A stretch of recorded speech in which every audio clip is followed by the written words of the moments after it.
Okay, now we're going to transition to our final session for a summary from Eric and Cecilia, as well as what we hope can be a discussion of sorts with you, the ICDA community. So to that end, I invite you to make and upvote comments in Slido or questions, but also comments about ideas and themes that have come up over the past 2 days. Even though we're virtual, hopefully we can spend some time discussing topics that are important to you in the ICDA community before concluding today. But first, a few comments from Eric and Cecilia. Thank you, Rachel, and thank you, everybody. I want to underscore that we're hoping people are going to make comments right now, not just ask questions to Cecilia and me, because it's not like we have the answers. I think the point of this final session is for us all to make observations about this very, very good meeting that we are having. And so please, in the Slido, feel free to make statements and comments, and Rachel's actually going to read some of them out. Cecilia and I might comment here or there, but it's really meant to be as much of a discussion as we can manage to pull off with 800 participants in an international Zoom meeting. So I'm going to just make some comments about the meeting overall as I've been listening to this over the course of 2 days. It was only 2 years ago that ICDA was first really seriously being discussed. It didn't have a name yet at a meeting in Oxford. It was just a dream that came from a sense that, just a sense that there were amazing things that were going to be possible in the next decade. And a lot was already happening, but that the pieces were not as well connected, well integrated, that we were missing the synergy that was going to be necessary to really make progress. Synergy across diseases, synergy between the genetic mapping and mechanisms and medicine steps, synergy across academia, government, and industry, synergy across countries in the world. And so the community came together and worked very hard producing white paper and recommendations through meetings in Helsinki and in Washington and subsequently. And I'm really proud of more than 100 people being involved in producing these documents that are more than 100 pages in length and as has been observed, try to be really nuanced and appreciate the richness and depth of this. I think by doing that and coming up with 20 some odd recommendations, they really have been generative. They've nucleated lots of discussion, and they've really nucleated a lot of ideas. So the dream for ICDA was it would become two things: a scientific forum where great science could be presented, and a working forum when the challenges to fill in gaps and to imagine new possibilities would be taken up by working groups. And I must say, this meeting has given me so much just pleasure to watch that both of those things are happening so effectively. The scientific talks in 4 plenary sessions have, well, they've just been amazing. In the interest of time, I'm not going to, compliment each, but I'll just say it started with Hans Clavers and the kinds of in vitro models that we're going to need to really understand genetic variation, and ended with this talk by Andrea Gana on the entire world coming together to do genetics in incredibly rapid speed, and so many wonderful scientific talks in between. But then in parallel, equally scintillating, was to hear the progress that's been made by the working groups and communities that they've organized around things like the ethical principles for international collaboration that Michael Parker described and Carolyn Hutter's been working on. And I think they take a subject like ethics, which, as Michael indicated, sometimes are seen as ancillary, and made them really exciting as a central part.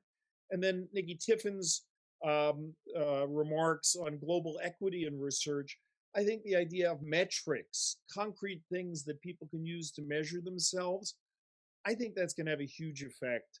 And it's going to have an effect outside of human genetics if we get this right.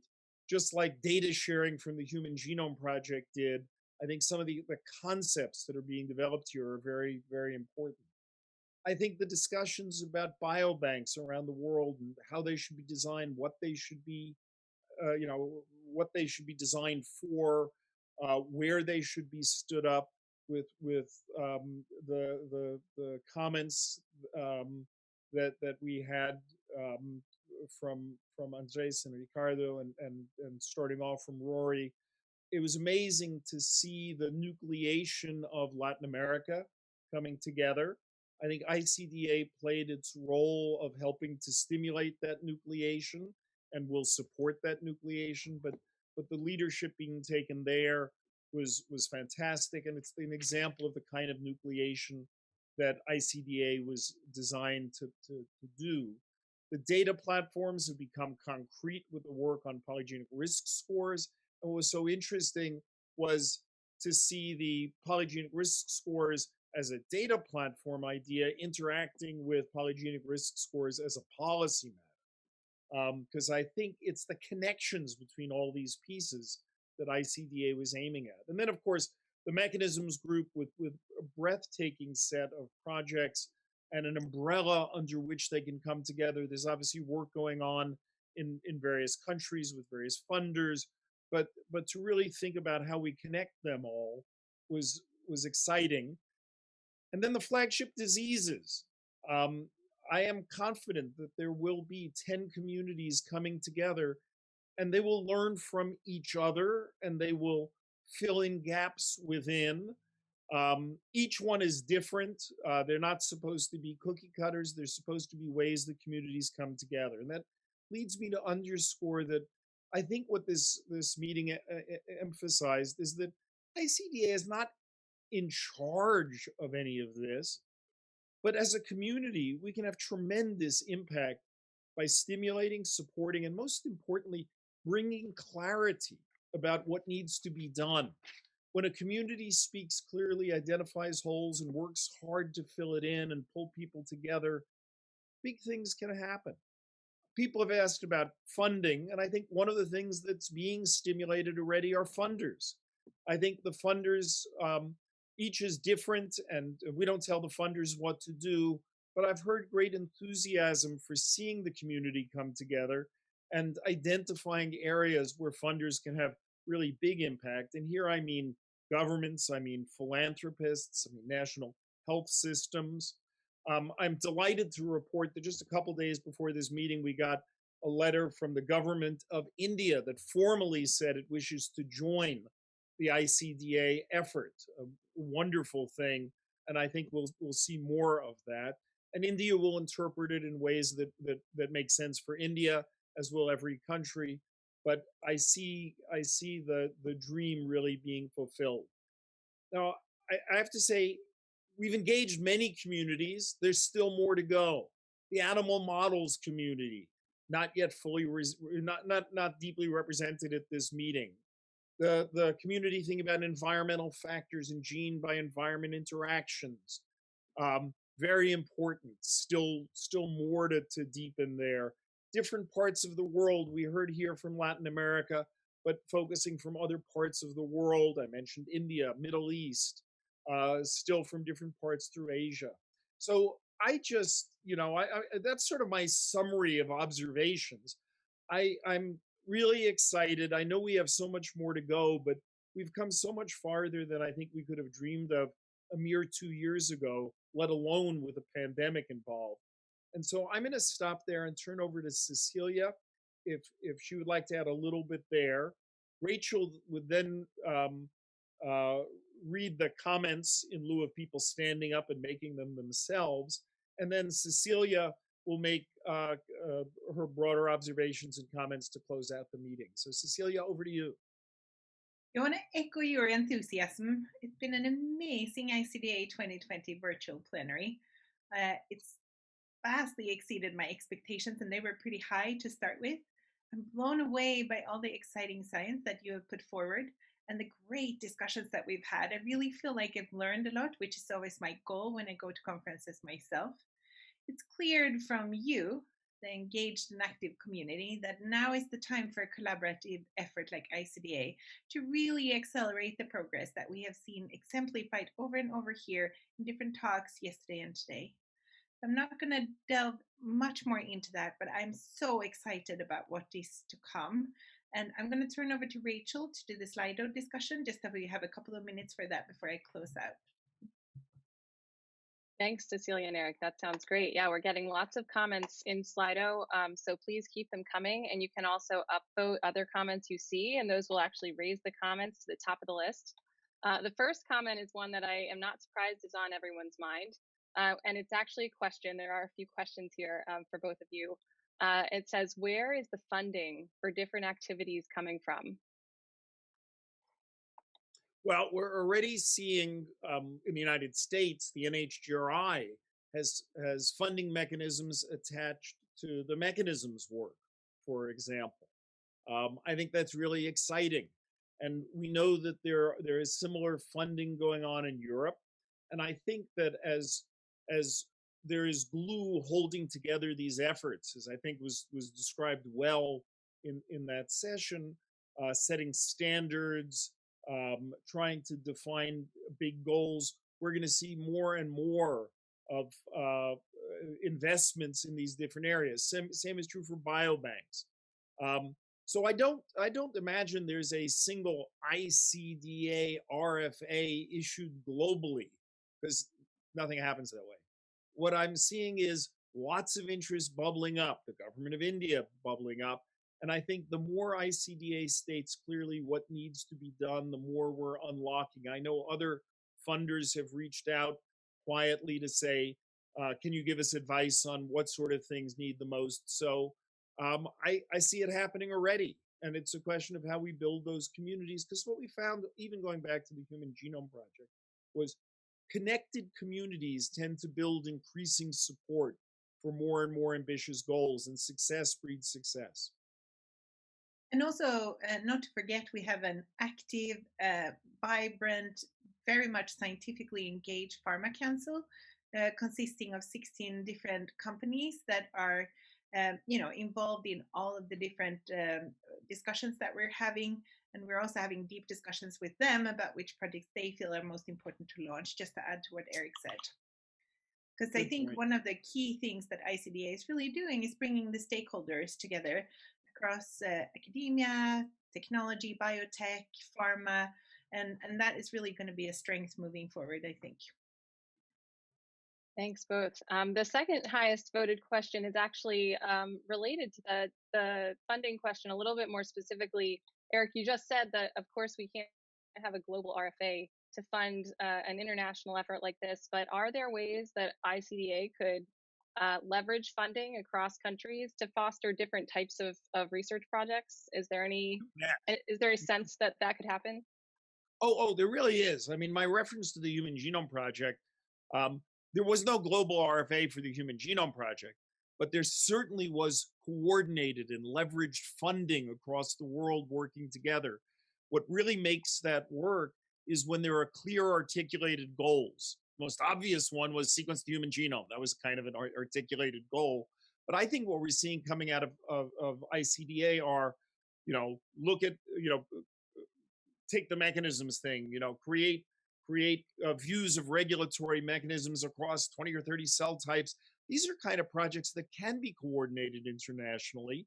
And we saw it with the International Cancer Genome Consortium. When you state goals that will take the whole world working together, countries can step up and say, I'd like to take this piece. I'd like to have common standards. So while I don't think we don't have a world government that has a world treasury that will issue a world RFA, I do think this is exactly the way we will coordinate to bring out the best in the scientific establishments of different countries. And I think, again, just tying into the Flagship Disease project as an exemplar of this, it's going to require, therefore, for us to coordinate and amalgamate the different efforts so that we can really sort of extract all of the information, bring data together in a large scale, cohesive way, rather than doing it in a siloed form in many different places, which I think is really what ICDA is sort of about. And maybe I'd just add, because I saw on the Slido, John Todd is asking about industry partners. Have any committed? I think there's great interest amongst the industry partners to figure out how to make good projects. And I think commitments will follow the clear identification of it. But I am so excited to see that there's a pharma council, because a lot of the work from maps to mechanisms to medicine is going to be driven by the pull of pharma. And they are very activist in this. So that's good. And I think also commitment is not only putting dollars on the table. Commitment is also that they're showing up to all the meetings, contributing to all the discussions, actively participating, actively writing, actively presenting on behalf of us, which to me shows clear commitment. Hear, hear. Thank you both. We will, question from John Todd, another question asks about establishment of large birth cohorts that work. Could we have one, please, that works? Both in the US and the UK, birth cohorts were terminated in the last 5 years. Do either of you have any comments on that? I want John to define what it would be for a birth cohort to work. Think about why those were terminated, because I think really clear statement of that would be very helpful to getting those countries, back at work on that. So that's something we could, follow up on after the meeting, which is what we want. We will call you, John. Next question asks about opportunities for integration of environmental phenotypes in version 2.0 of the white paper. Maybe I'll broaden that to ask about what you think about next steps and plans for some of these vision documents that we've developed, including the inclusion of other phenotypes and things that haven't been as strongly emphasized in version 1.0. Well, this is a community. I think everybody has version 1.0. If they think there's an important section missing, write it, and others will comment on it. I mean, that's the best way to do it, is if you see vision for important things, take pen to paper or fingers to keyboards and try to write what you think needs to be said. And contact us. I mean, both Eric and me and Rachel are emailable. So if you have a piece of text that you feel you're missing, we have heard from the model organism community. We've heard from Naomi that she felt that we hadn't included the drug purposing in some of the iPSC work, and John is talking about birth cohorts.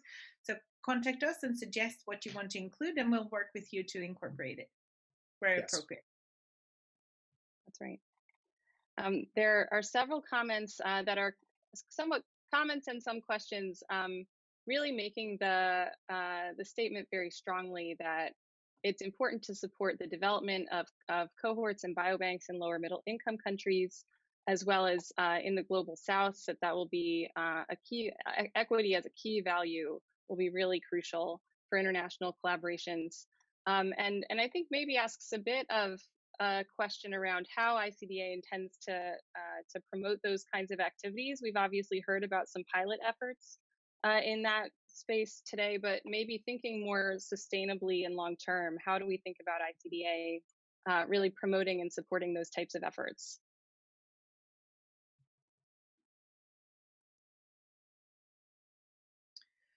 So one of my first reflections is that in cases where there are strong champions, usually, and a clear vision, usually progress will follow. So if people have ideas for what they want to do, and I think Ricardo and Andres outlined this beautifully today, it would be our delight to support in any way we can. So we would love, I think, I shouldn't speak on behalf of Eric and Rachel, but we'd love to engage with you and support you in any way we can. And how that would happen, I think, again, Ricardo and Andres sort of visualized how it would happen. They have a contact network.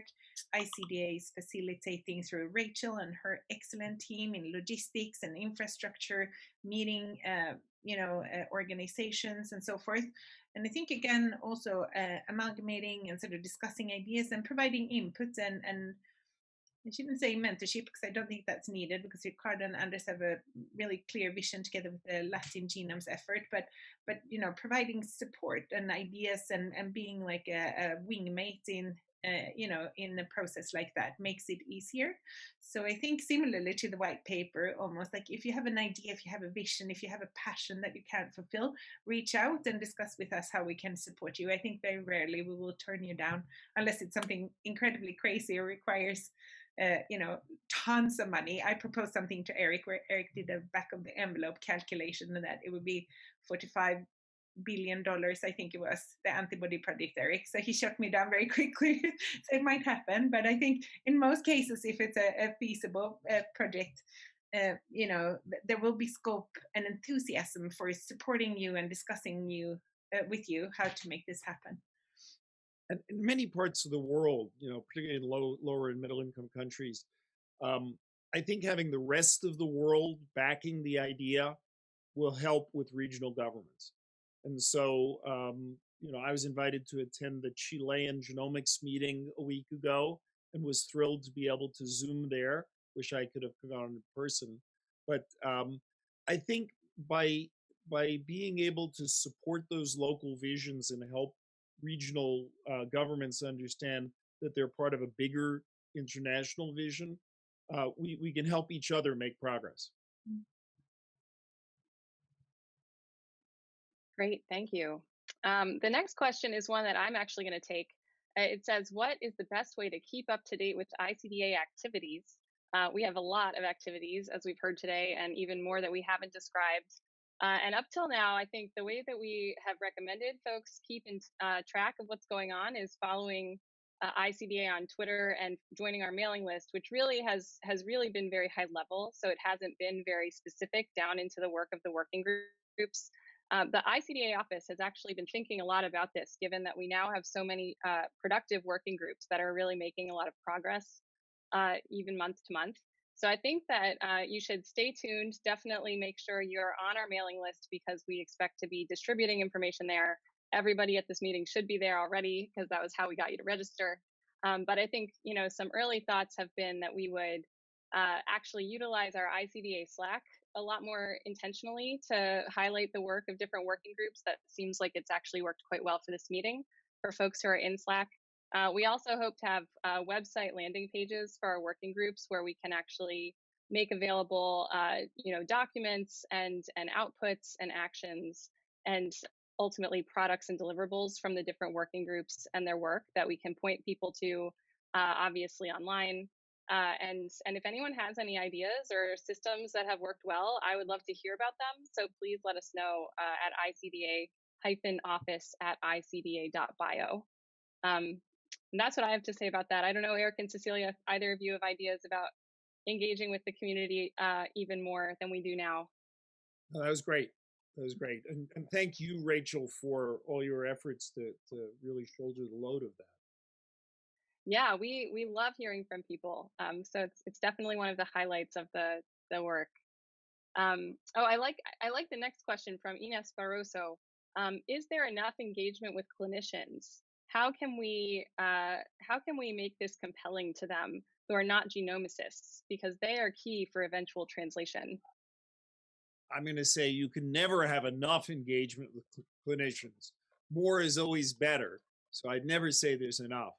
But I do believe that, particularly with the pharma working group, the Pharma Council, there's a lot of engagement with physicians there, but also at the universities. The clinicians are more and more interested in the genetics, even if they don't do genetics, because it's becoming more and more useful. So it's an area very much still to drive in, but there's a lot of it going on already. And also in the medicines working group, it goes with the name, that there is a lot of clinicians in that group, and the Pharma Council constitutes one part of that, but there is also an academic stakeholder component there. So I echo the sentiment that we definitely need clinical input, clinical expertise, and clinical thoughts in each of the processes. But I do feel we have quite good representation. And if somebody who is listening, who is clinically trained and excited, again, just reach out and get engaged. We'd love to hear from you. Cecilia, I think over to you. Okay, so I have the delightful task of closing out the meeting on behalf of Eric and Rachel. So overall, I just want to thank all our speakers for their amazing talks, spanning such a wide range of expertise, interest, and areas. To all the moderators for giving up the time to guide us through the exciting discussions, and the vibrant ICDA community, aka you, for all the active discussion. And also to the ICDA office and Rachel for running the show today. So with that, we will close out, and we'll thank you all for your active contribution and engagement. Happy weekend, and perhaps more important, we wish you happy holidays. So thank you, everyone.